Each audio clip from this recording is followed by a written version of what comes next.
Good evening and thank you for joining us in our news and current affairs program, Retrospect on Citizen 93.7 FM, Abuja. Retrospect is a complete package of all the major news headlines that went out during the outgone week. The news round is also expected to refresh your mind about last week while keeping you looking forward to the week ahead with the knowledge of the past. My name is Esther Wosu. Thank you for joining us. We'll be right back after this break. Don't go away.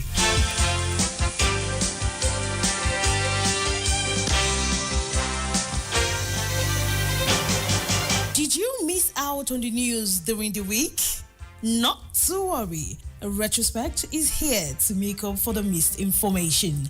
Retrospect is a complete package of all the major news headlines that made the airwaves from Sunday to Saturday. Join me, Esther Nwusu, on the program Retrospect on Citizen 93.7 FM Abuja every Sunday at 6 p.m. Retrospect. We keep you informed.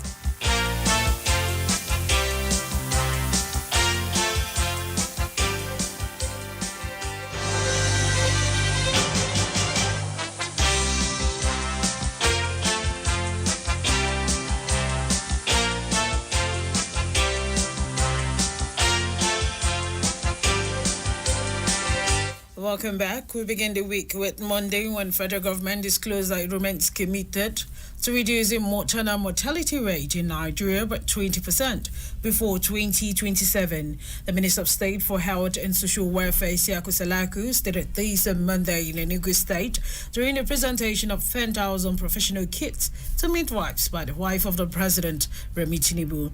The minister noted that the government is relentless in reducing infant and under 5 mortality rate by 15%. He said the distribution of professional kits to nurses and midwives was part of government's effort to motivate and empower medical professionals in the fight against maternal and infant mortality rate in the country. He noted that the distribution of kits is to create a large pool of motivated and empowered professionals who can deliver on the agenda of the president to reduce maternal mortality rate and under 5 mortality rate by 20% and 15% respectively by 2027.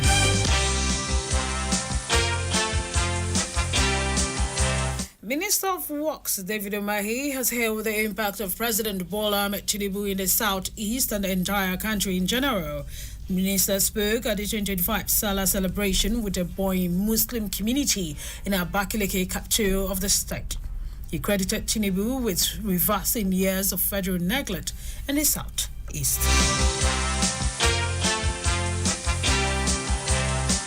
Still on what stories that made the week for Monday, the inflow of foreign exchange into the economy from domestic sources is at its highest in 6 years, and this is according to Central Bank of Nigeria's report.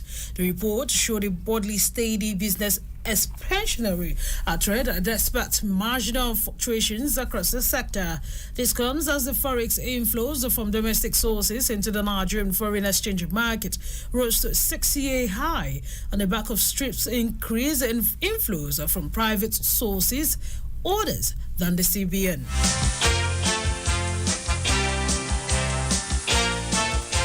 Independent Petroleum Marketers Association of Nigeria said the Dangote Petroleum Refineries should sell premium motor spirit, popularly called petrol, below the current 825 naira per litre, a price being sold by the Lekki-based plant. IPAN Publicity Secretary Chinedu Udodika, in an interview, stated that the refineries had the necessary enabling factors to sell petrol below its current ex-depot price.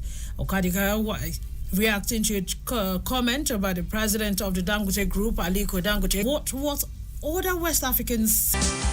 On Tuesday, President Bola Tinubu urged the Minister of the Federal Capital Territory, Nyesom Wike, not to be distracted by busybodies and naysayers, but to focus on his mandate to transform the nation's capital. Tinubu said this on Tuesday when he inaugurated the rehabilitated and refurbished International Conference Center, Abuja, which was renamed in his honor as Bola Ahmed Tinubu International Conference Center, Abuja.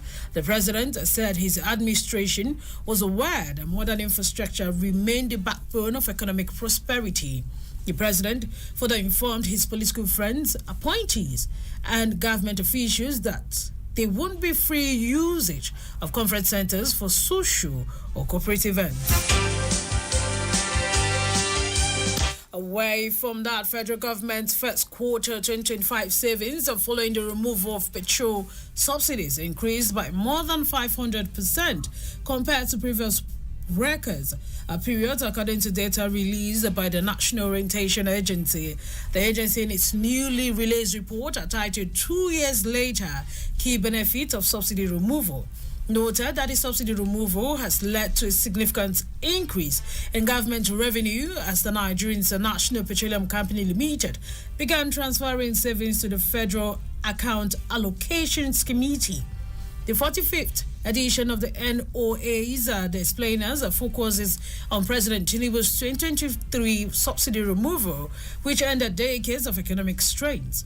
The savings from declaration that stopped the subsidy flared a vast resources, boosting government's revenue from 154 billion naira to 836 billion naira in first quarter. As a result, states saw FX allocations drop to 15.26 trillion naira in 2024, allowing salaries payment and 1.85 trillion naira debt reduction.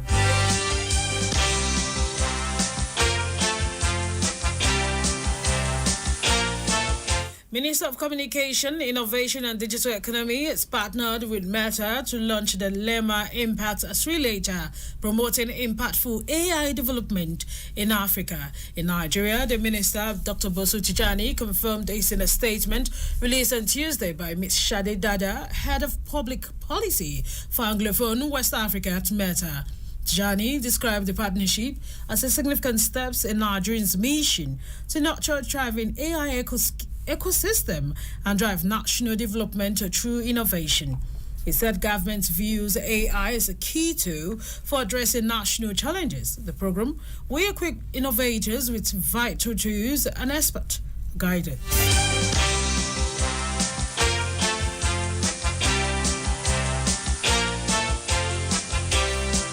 Senate Committee on Foreign Affairs has commended the National Hajj Commission of Nigeria for taking swift response and actions to rescue Nigerian pilgrims from their hotel razed by fire. The committee gave the commendation in a statement by ACO's Principal Information Officer, Shefu Mohammed, in Mecca on Tuesday.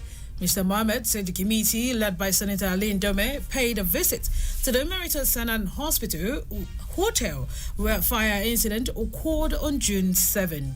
Others on tours were Senator Shaibu Yayu, Sharafuddin Ali, and Abdul Hamid Ahmed.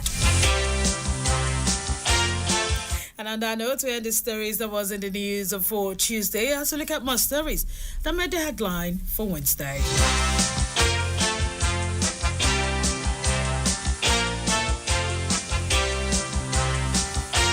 At the ongoing United Nations Ocean Conference in Nice, France, and Nigeria has made a strong call for prompt ratifications of biodiversity beyond national jurisdictions agreement, a significant increase in funding for Blue Economy Initiative to ensure the protection and sustainable use of the world's ocean. Delivering Nigeria's national statement on behalf of President Bola Ahmed Tinubu, the Minister of Marine and Blue Economy, His Excellency Adeboyega Oyetola, emphasized that urgent and collective global actions is needed to secure the health of the oceans for future generations. The conference, which has drawn participation from over 120 member states, is jointly hosted by France and Costa Rica under the theme as relating actions and mobilizing all actors to conserve and sustainable use the ocean. Speaking on Nigeria's position, Minister Oyetola stated that as a coastal state, Nigeria recognized the ocean as the respiratory of tremendous wealth, natural capital, global food security, employment opportunities, and sustainable livelihood. He reaffirmed Nigeria's commitment to achieving the target of Sustainable Development Goal 14, as well as the African Union Agenda 2063 and the Human Montreal Global Biodiversity Framework.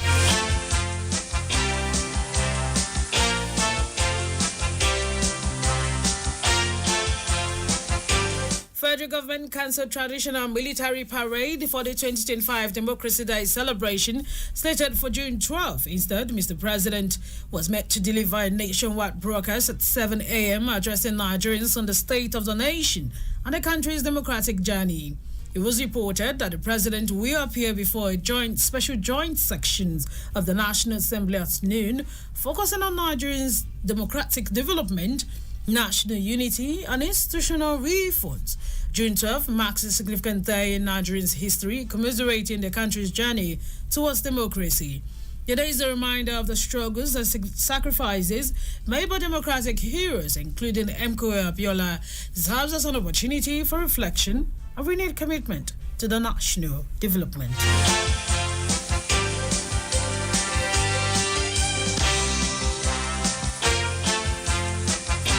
So, Administrator of River State Vice Admiral Bokete Ibas on Wednesday presented the proposed 2025 budget to the ad hoc committee of the House of Representatives on River State at National Assembly Abuja. The proposed budget, totaling 1.4 trillion naira, is structured in line with the River State Development Plan and is aimed at repositioning the state for sustainable growth. According to Ibas, the budget is a strategic roadmap focused on boosting internally generated revenue as relating infrastructure development and enhancing human capital and economic opportunities across the sector.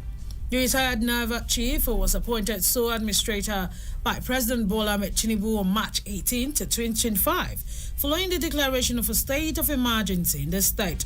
The move came amid a prolonged political standoff between Governors Minalayi Fubara and the River State House of Assembly. The proposed budget is expected to undergo legislative scrutiny before it is passed into law.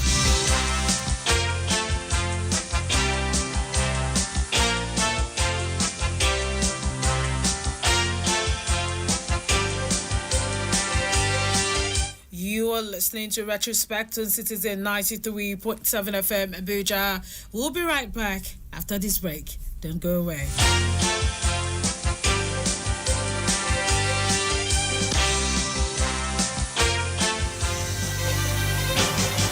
Did you miss out on the news during the week?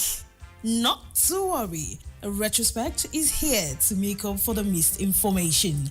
Retrospect is a complete package of all the major news headlines that made the airwaves from Sunday to Saturday. Join me, Esther Musu, on the program Retrospect on Citizen 93.7 FM Abuja every Sunday at 6 p.m.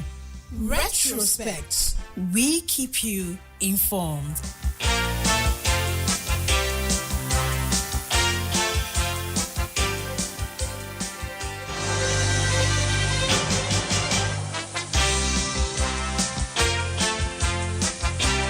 It's good to know you're still there. It's still Retrospect on Citizen 93.7 FM Abuja. On that note, let's look at stories that made the news for Thursday. President Bola Tinubu on Thursday confirmed national honors on Kudirat Abiola, the wife of the late Moshood Abiola, a former chairman of the Defunct National Electoral Commission, Humphrey Nwosu, a former vice president, Shehu Yaradua, amongst others. Tinubu conferred the national honors on them during his June 12 address to the joint sections of the National Assembly in Abuja. Moshood Abiola won the annulled June 12, 1993 presidential election. President Tinubu conferred the Commander of Order of Niger Ward on Nwosu and the Grand Commander of the Federal Republic on Shehu Musa Yaradua. Apart from these individuals, Tinubu honored some distinguished Nigerians, including human rights lawyer Femi Falani, Nobel laureate Wole Soyinka, and the Catholic Bishop of Sokoto Diocese, Hassan Kuka, with national honors.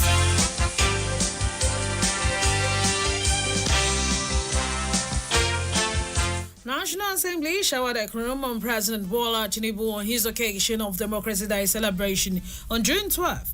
President of the Senate, Godswill Akpabio, in his welcome address to Tinubu during the joint section of the State and House of Representatives on Thursday, praised the president as one of the architects of Nigeria's democracy. Going down memory lane, Akpabio hailed Nigerians for their resilience in standing for democratic rule in the face of brutality.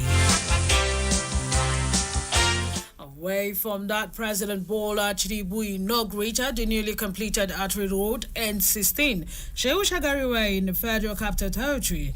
The road connecting Nnamdi Azikiwe Expressway to Wole Soyinka Way, including an interchange and adjoining roads in Katampe District, enhancing connectivity in Abuja. Tinubu reaffirmed his administration's commitment to road, rail and power, healthcare, education under the Renewed Hope agenda. The project links key districts like Jahi, Katampe, Maitama and Mabushi, demonstrating government's focus on urban transformation. The president commended FCT Minister Nyesom Wike and his team for their dedication in delivering projects on time. He further praised the peaceful relocations and fair compensation for affected communities, ensuring development without displacement. Tinubu described the road as proof of his administration's progress, turning underdeveloped areas into functional infrastructure. The project marks another step in improving mobility and economic growth in the FCT.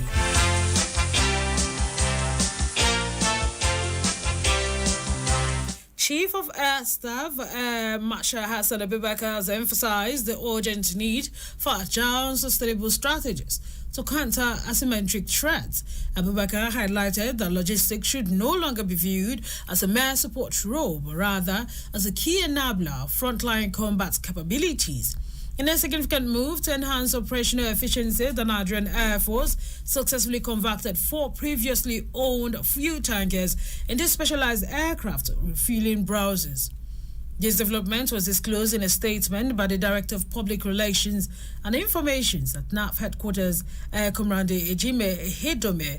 He noted that the conversion project carried out by 643 Equipment Supply Depot in Lagos reflects the CAS commitment to proactive logistics and strengthened maintenance culture driven by innovation and resourcefulness.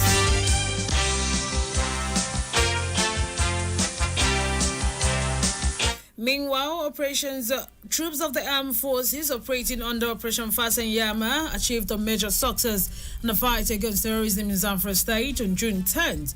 The Mobile Strike Team, MST, launched decisive offensives around Kucha and Cargo Town in Taf's local government area, resulting in eliminations of several high-profile terrorists.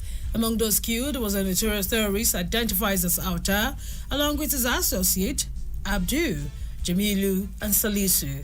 This was disclosed in a press statement signed and released to journalists by the Director of Defense Media Operations, Major General Marcus Kenya.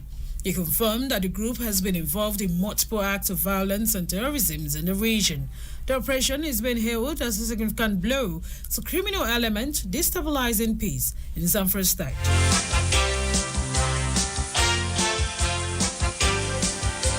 Attention of Federal Ministry of Education was drawn on to petitions titled Petition to Defend Yoruba History from Ethnic Distortion in Nigerian Textbooks, submitted by concerned citizens of Yoruba origin and supporters of Truth through International Chairman Otumba Abayomi Oduo. The petition raises concerns over alleged historical inaccuracy in a history textbook authored by Tony Anijo Maduro and published by Tunes Publishers. The publication is said to contain claims regarding the founding of Ife that has been described as misleading and potentially harmful to national unity. The ministry wishes to clarify that the said textbook was not authored, commissioned or approved by the Federal Ministry of Education. It is not among the instructional materials approved for use in public education institutions across the country, and the ministry is not in any way affiliated with the publication. The ministry appreciates its vigilance and concerns of stakeholders regarding the potential of such content to misinform learners and provoke ethnic tensions. While these concerns are valid, it is important to know that the ministry is not responsible for materials that fall outside its regulatory framework. And on that note, we end the stories that was in the news for Thursday as we look at stories that made the headline for Friday.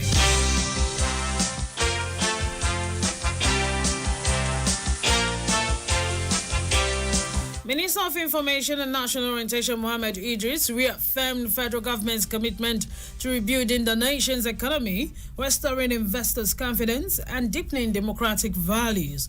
Idris made this known in an engagement with Forbes Africa to mark the Democracy Day celebration. This is contained in a statement issued by his Special Assistant on Media, Malam Rabiu Ibrahim, on Friday in Abuja. The minister defended President Bola Tinubu's bold reform agenda, which includes the removal of fuel subsidy and the unifications of foreign exchange rate. According to the minister, the removal of fuel subsidies and the unifications of foreign exchange rate are the two most significant policies swept in Nigeria's recent economic history.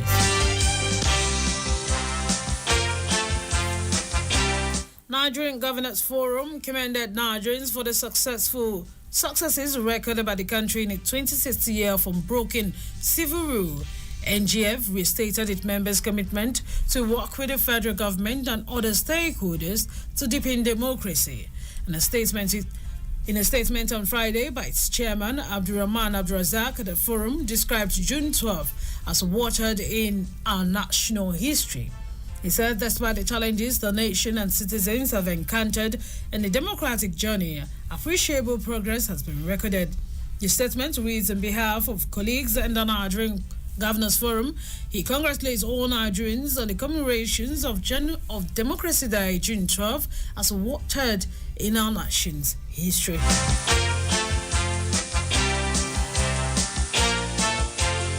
Nigeria's military has continued its determined push against terrorists and criminal elements, recording significant success in the northwest and north central region under Operation Fasten Yama and Safe Haven. This was disclosed by the Director of Defense Media Operations, Major General Marcus Kanya, while briefing journalists at the Defense Headquarters in Abuja.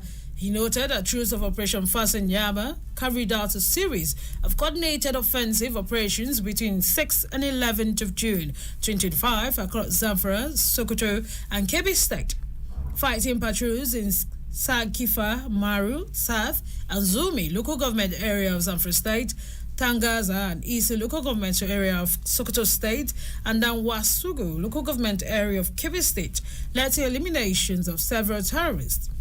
During the operation, two kidnapped victims were rescued and troops recovered weapons, assaulted ammunition, and motorcycles from fleeing insurgents. And on that note, let's move over to the stories that made the weekend. As we look at stories that was in the news for Saturday.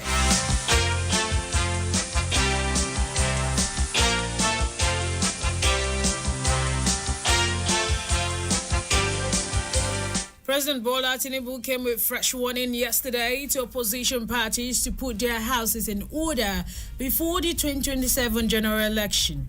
His speech yesterday was at the commissioning of the newly constructed left-hand service carriage of All Outer Southern Expressway Stage 2 from Ring Road 1 Junction to Wasa Junction, also known as Apo Wasa Road, Abuja, where he was represented by Senate President Godswill Akpabio.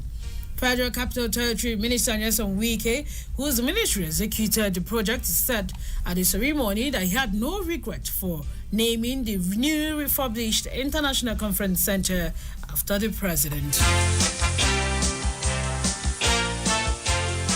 Nigerian Meteorological Agency predicted thundery and rainy weather activities from Saturday to Monday across Nigeria. NIMET's weather outlooks released on Friday in Abuja emphasized early morning thunderstorms on Saturday over parts of Taraba, Kebbi, Zamfara, Kaduna, and Adamawa states in the northern region. According to it, thunderstorms with rains are anticipated over parts of Kebbi, Taraba, Borno, Kaduna, Gombe, and Bauchi states later in the day. NIMET predicted isolated thunderstorms with rains over parts of Imo, Enugu, Abia, Ebonyi, Anambra, Ondo, Cross Rivers, Akwa Ibom, Bayelsa, River State later in the day.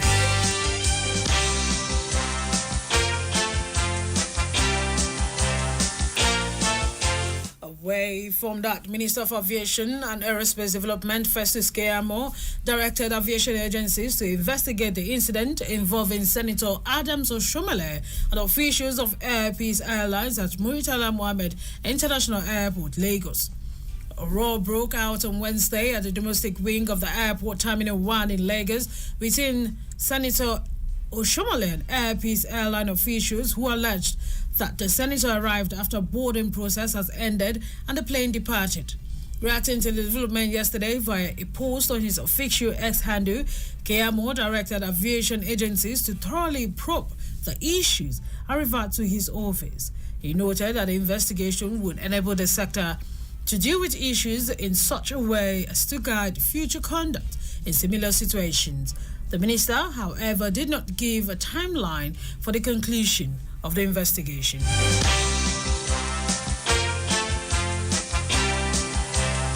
National Agency for Prohibitions of Trafficking in Persons and Defense Intelligence Agency arrested 3 suspects believed to be members of the organized criminal network operating in Nigeria. NAPTIP noted that well-coordinated operations which was carried out in the Federal Capital Territory, Osun, and National State targeting criminal cells and kingpins led to the rescue of 20 victims of traffic from Republic of Equatorial Guinea and Togo to Nigeria for various forms of labor exploration. The agency, in a statement by its press officer Vincent Adekoya yesterday, stated that following the directive of the Director General of NAPTIP, Binta Adamu Bello, the agency increased surveillance within broader communities across countries to halt activities of some suspected crime syndicate, which are believed to have infiltrated Nigerians from certain African countries.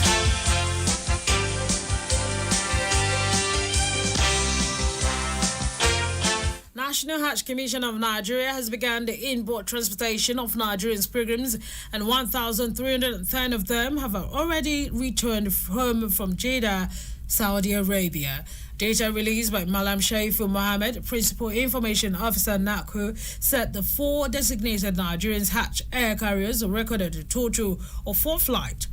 Mohammed said Maxi flight VM269 deported Jeddah to Bauchi at 8:07 hours with 551 pilgrims and 7 officials. Approximately 63,000 Nigerian pilgrims performed the just concluded 2025 Hajj.